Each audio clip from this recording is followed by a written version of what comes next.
ዳዊት የእግዚአብሔርን ትክክለኛ መንገድ ለማወቅ እንዲህ ሲል ጸለየ። መዝሙረ ዳዊት ምዕራፍ 86 ቁጥር 11 እግዚአብሔር ሆይ የእውነት መንገድህን እንድከተል ዘንድ አስተምረኝ፣ ባልተከፋፈለ ልብም እንዳከብርህ አድርገኝ ይላል። የእግዚአብሔርን ትክክለኛ መንገድ መከተልና መማር እንዳለብን ይነግረናል። ካልተማርን ዕውቀት እናጣለን። የእግዚአብሔር ቃል ምን ይላል? ትንቢተ ሆሴዕ ምዕራፍ 4 ቁጥር 6 ሕዝቤ እኔን በሚገባ ካለማወቅ የተነሳ ጠፍቷል ይላል። እግዚአብሔርን በደንብ ማወቅ አለብን። እውነተኛውን መንገድ ለመከተል መማር አለብን። መጽሐፍ ቅዱስን በማንበብና በማጥናት የእግዚአብሔርን ትክክለኛ መንገድ እንማራለን። ያገኘነው ዕውቀት እንዳንሳሳትና የእግዚአብሔርን ትክክለኛ መንገድ እንድንከተል ይረዳናል። እና እውነተኛው የእግዚአብሔር መንገድ የዮሐንስ ወንጌል ላይ ምዕራፍ 14 ቁጥር 6 ላይ ተጽፏል። ኢየሱስም እንዲህ ሲል መለሰ፣ መንገድና እውነት ሕይወትም እኔ ነኝ፣ በእኔ በኩል ካልሆነ በቀር ማንም ወደ አብ የሚመጣ የለም ይለናል። እዚህ ላይ 4 ነጥብ ነው። ይህ ማለት በኢየሱስ ክርስቶስ ካልሆነ በቀር ማንም ወደ አብ የሚመጣ የለም።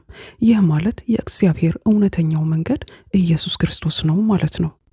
እንደገና ዳዊት እንዲህ ይላል፣ ባልተከፋፈለ ልብ እንዳከብርህ አድርገኝ ይላል። እግዚአብሔርን ባልተከፋፈለ ልብ ለማክበር የዮሐንስ ወንጌል ምዕራፍ 4 ቁጥር 24 ላይ እንመለከታለን።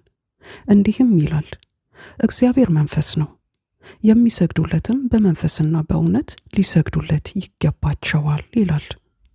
እናም ይህ ማለት እግዚአብሔርን በቅን ልብ ለማክበር ለማምለክ በመንፈስ ቅዱስ መሞላት አለብን። ያለ መንፈስ ቅዱስ እግዚአብሔርን እንደሚገባው ማክበርና ማምለክ አንችልም። እና ለዚህ ነው የዮሐንስ ወንጌል ምዕራፍ 4 ላይ ቁጥር 23 እንዲህ ያለው፣ አብ የሚፈልገው በዚህ መንገድ የሚሰግዱለት ነው ያለን። ይህንን ለማጠቃለል ትንቢተ ሕዝቅኤል ምዕራፍ 11 ቁጥር 19ና 20 ያለውን እንመለከታለን።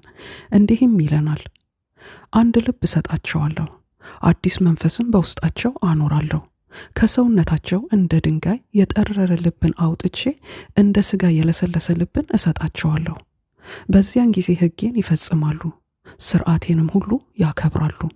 እነርሱ ሕዝቤ ይሆናሉ፣ እኔም አምላካቸው እሆናለሁ ይላል። እና ለዚህም ነው መዝሙረ ዳዊት ምዕራፍ 86 ቁጥር 11 ላይ እንዲህ ያለው፣ እግዚአብሔር ሆይ የእውነት መንገድህን እከተል ዘንድ አስተምረኝ፣ ባልተከፋፈለ ልብም እንዳከብርህ አድርገኝ ያለው። የእግዚአብሔር ጸጋና ሰላም ከእናንተ ጋር ይሁን።